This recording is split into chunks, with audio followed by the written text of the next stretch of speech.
تتشكل الحياة البرية في المغرب أكثر من 5000 نوع من الكائنات التي لا توجد في أي مكان آخر، وتباهي باحتوائها على نباتات وحيوانات فريدة من نوعها. يعد المكاك البربري واحدا من أشهر الثدييات المغربية، وهو القرد الوحيد في أفريقيا الموجود شمال الصحراء الكبرى، حيث يوجد في الغابات والأجزاء النائية من الريف والأطلس المتوسط والأطلس الكبير، وكذلك على صخرة جبل طارق في أقصى جنوب أوروبا. وأعداده آخذة في التناقص بالمغرب، حيث يتقلص موطنه بسبب قطع الأشجار وإفساح مجال للمحاصيل والرعي الجائر.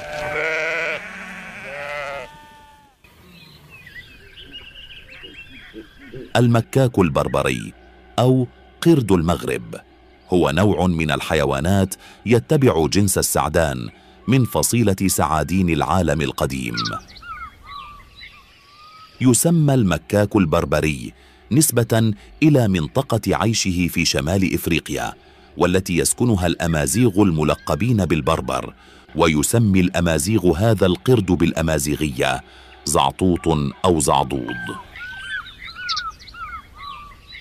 كلمة زعطوط هي كلمة أمازيغية، ولا علاقة لها بكلمة زعطوط المستعملة في الخليج والمشرق العربي، والتي تعني الطفل الصغير كثيرا له.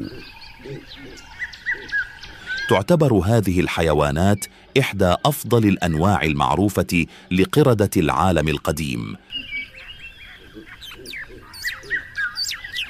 لون هذا القرد بني مائل للأصفر، ويميل لون الجوانب السفلى من وبره للون الرمادي الفاتح، ولون وجه وردي غامق. حده الأقصى في النمو هو 75 سنتيمترا و13 كيلوغراما.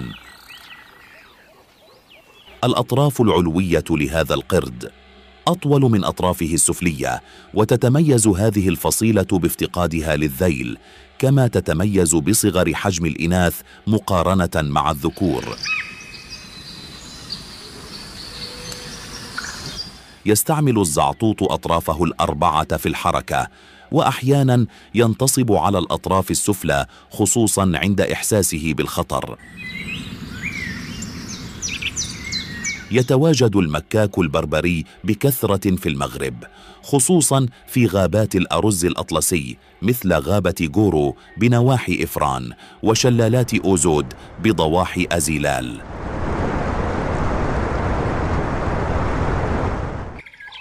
تتغذى هذه القرود على الأوراق والجذور والفاكهة، لكنها أيضا تتغذى على الحشرات. قد تمتد منطقة عيش جماعة واحدة من هذه القردة إلى عدة كيلومترات مربعة، وهي تتعايش سلميا مع الأنواع الأخرى، وتتقاسم حفر السقاية دون وقوع أي حادث.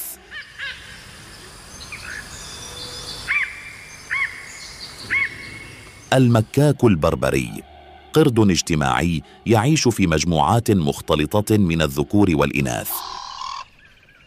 تتكون تلك المجموعات من 30 حتى 100 فرد، وتعود فيها القيادة حسب مبدأ الأمومة لأكبر أم في المجموعة. وخلافا لغيرها من الأنواع، الذكور تشارك في تنشئة الصغار وتنفق الكثير من الوقت في اللعب معهم. الروابط الاجتماعية تكون قوية بين الذكر وابنه.